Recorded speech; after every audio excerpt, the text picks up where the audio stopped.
நாயகம் ஸல்லல்லாஹு அலைஹி வஸல்லம் சொல்றாங்க, ஃபகால ரசூலுல்லாஹி ஸல்லல்லாஹு அலைஹி வஸல்லம், கண்மணி நாயகம் ஸல்லல்லாஹு அலைஹி வஸல்லம் சொன்னார்கள், என்ன தெரியுமா அருமையானவர்களே, இன்ன அஹக்க மா அஹத்தும் அலைஹி அஜ்ரன் கிதாபில்லாஹ்.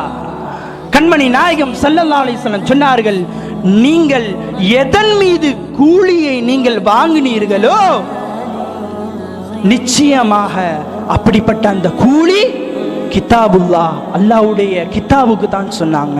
அப்படி என்றால் அந்த சஹாபி ஓதி பார்த்து கூலி வாங்கிட்டு வந்தாரா இல்லையா, அந்த ஆட்டை வாங்கிட்டு வந்தாரா இல்லையா, அது அவருக்கு மிக தகுதியானதுன்னு சொன்னாங்க. அப்ப ஓதி பார்த்து காசு வாங்குறாங்களே, அது கூடுமான்னு கேட்டா கூடுங்க. ஆனா அந்த காசு வாங்குற எண்ணத்துல இருக்க கூடாது. அது எப்படி எண்ணத்துல இருக்கணும் சொன்னா, அவர்கள் அன்பளிப்பாக தருகின்றார்கள், நாமளும் அதை அன்பளிப்பாக பெறுகின்றோம் என்ற இந்த எண்ணத்தில் தான் இருக்க வேண்டும். அருமையானவர்களே, கண்மணி நாயகம் ஸல்லல்லாஹு அலைஹி வஸல்லம் அவர்கள் ஆரம்ப காலகட்டத்தில் தான் என்ன தெரியுமா செஞ்சாங்க, சில சஹாபிகள் எல்லாம் ஓதி பார்ப்பதை நிறுத்தி வச்சிருந்தாங்க.